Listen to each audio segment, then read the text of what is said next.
Her er Per, postmand Per, i sin bil med sin lille kat Emil. Per kører ud med pakker og breve i store stakker. Postmand Per er en meget særlig mand.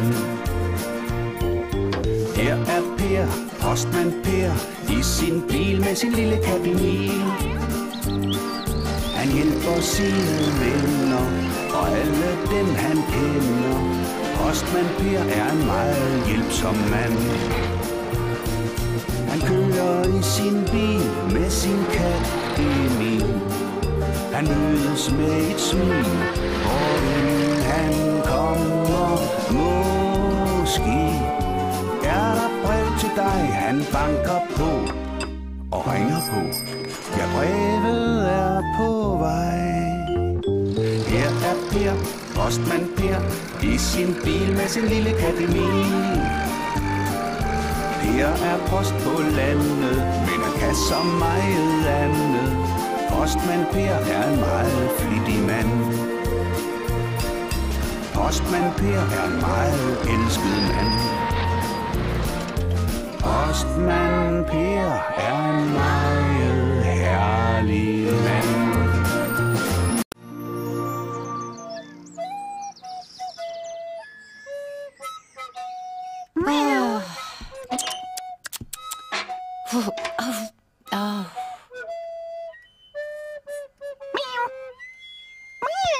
Hørte du det, mor? Emil prøver at synge med. Måske skulle jeg spørge Palsen, om han må komme med som orkestermaskot. Ja, det var da en god idé, Paul. Men al den marcheren kan måske blive lidt anstrengende for ham. Ja, måske. Skulle du ikke gøre dig klar til at gå i skole? Jo, mor. Hej, se. Jeg har fundet min gamle fløjte. Den var jeg vel nok glad for. Mægtigt. Skal vi ikke spille noget? Tja, jeg ved ikke, om jeg kan mere. Men vi kan da prøve.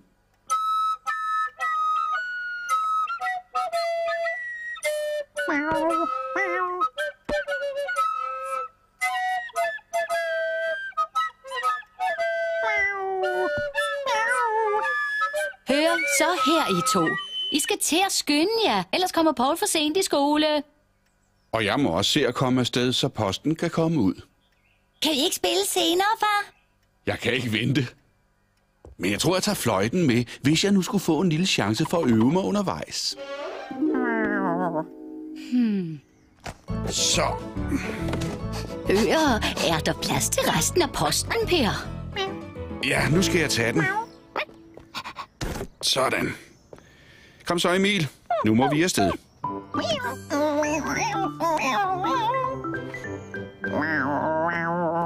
Sådan, Emil. Tak, fru Madsen. Selv tak. Hej, hej. Hej. Vi ses senere.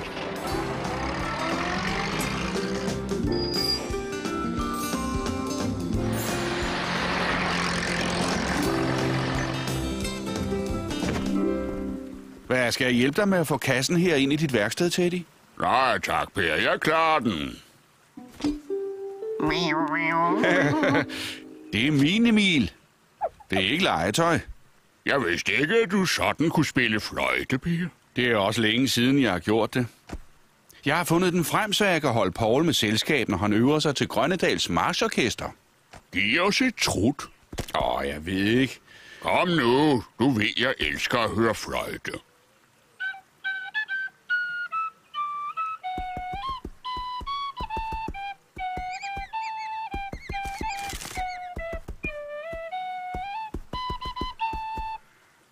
Det var skønt, Per. Tak, Teddy. Jeg må se at komme videre. Ellers kan folk ikke forstå, hvor deres post bliver af. Pas på, Emil. Jeg skal lige have den her tilbage i bilen. Hej, Teddy. Hej, Per. Og tak for koncerten.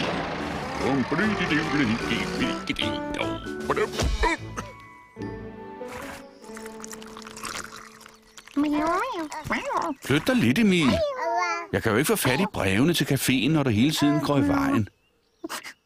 Du skulle tage dig og sige hej til Nikkel, Emil. Tak, Nisha.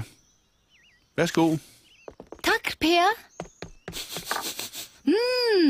Sonja, det dufter herligt. De er lige taget ud af ovnen.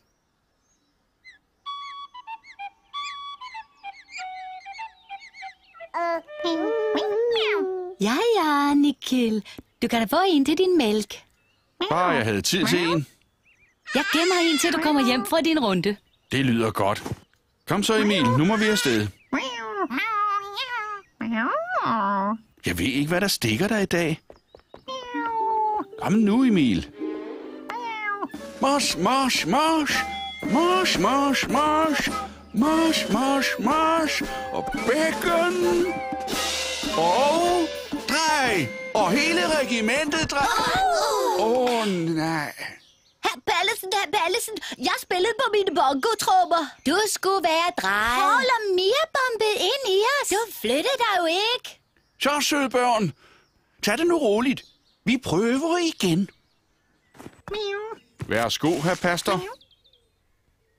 Nej, nu må jeg... Hvad er der sket her? Det ser minsandten ud, som om nogen har nyt at spise af mine breve. Hallo, hallo, hallo. Hvad foregår der her? Jeg ved det ikke. Det lader til, at der er nogen, der har spist af brevene. At pille ved posten er en kriminel handling. Jeg sætter en undersøgelse i gang. Det er sødt af dig, Arthur. Men at dømme efter størrelsen af tandmærkerne er det vist ikke nogen slem forbryder. Gider du lige holde de her, Johannes? Lad de små breve komme til mig. Den er tom. Tom, sagde du. Ja. Bortset fra den sort-hvide kat. Kom så her. Ud med dig. Jeg noterer, at mysteriet om de halvspiste breve endnu er uløst. Vil du have noget til, Altjag? Jeg vil gerne have en af Sonjas muffins.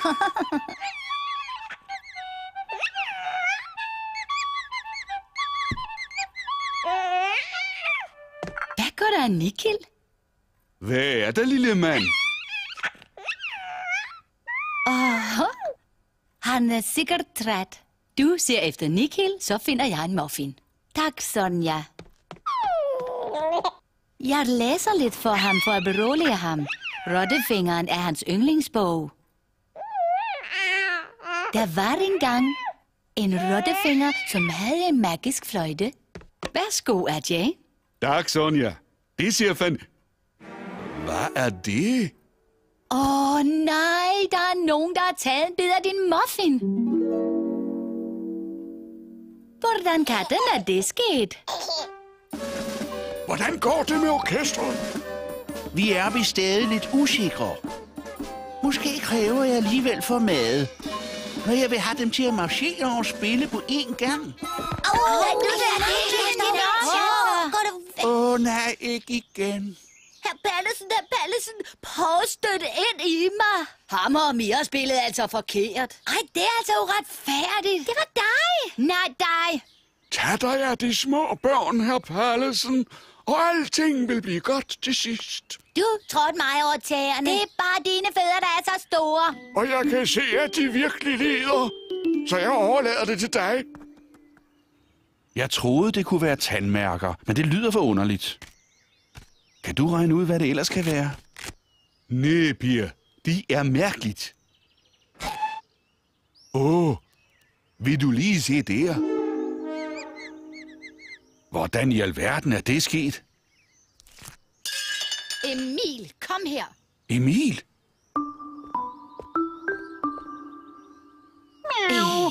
Jeg begriber ikke, du har spist de muffins, din slemme dreng. Jeg tror ikke, det var Emil, Sonja. Jeg tror, det var mus. Nej. Ej, det må du undskylde, Emil. Se, er det sammen? Jeg ville lægge det her rundt om Nikkel.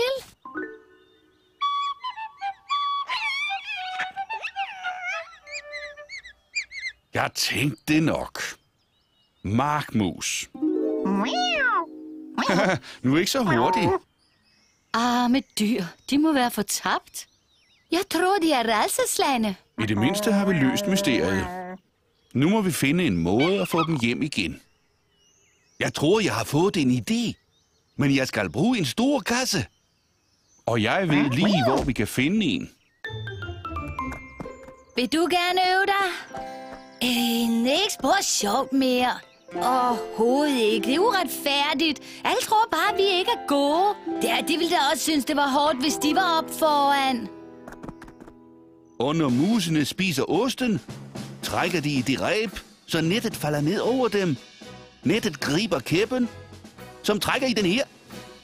Der kalder på os ved at gøre sådan.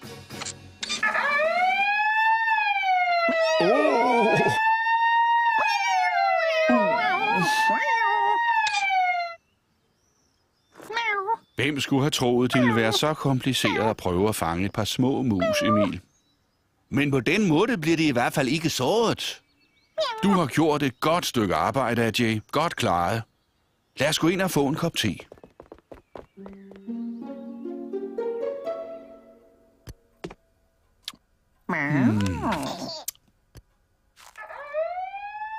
Musene.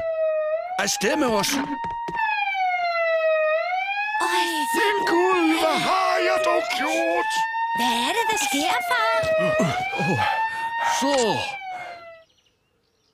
Vi prøvede at fange nogle mus, Paul. Men det var pastor Johannes, der gik i nettet. Undskyld, herr pastor. Det er sandelig mig, der siger undskyld. Jeg tjekkede bare Ajays fælde for at være sikker på, at de små væsener ikke blev såret. Bare rolig, herr pastor. Jeg sætter den op igen på øjeblik. Det er for sent. Se! Stå stille alle sammen. Jeg vil prøve, om jeg kan fange dem.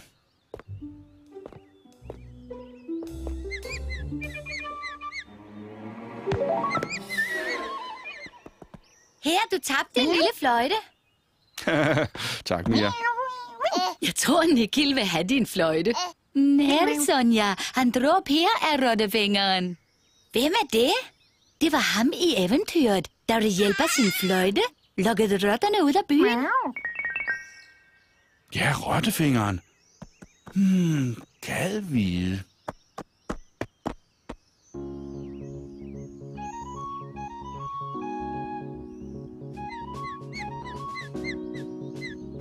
Det virker.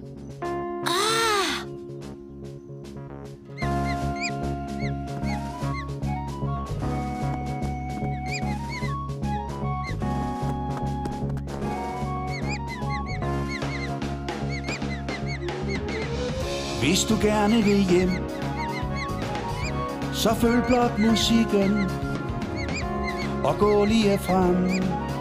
Musikken, den er din ven. Hvis du gerne vil hjem, Så følg blot musikken. og gå lige frem. Musikken, den er din ven.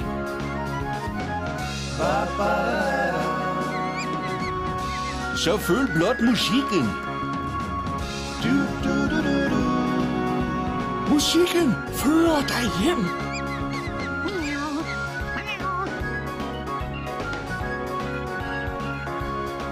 Så, det var da flot. Vi har fulgt dem sikkert hjem. Godt klaret, far. Du var en fantastisk rottefinger. Og I to var så seje. Tak. Hør her. Jeg tror, vi har fundet stjernerne til vores marchorkester. Ja, det har i sandhed været en aften, hvor vi har fejret alle væsener. Store, såvel som små.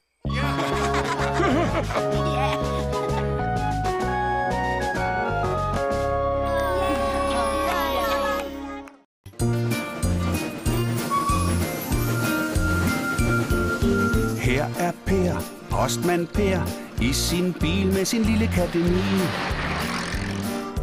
Per kører ud med pakker og breve i store stakker. Postmand Per er en meget særlig mand. Her er Per, postmand Per, i sin bil med sin lille kat Emil.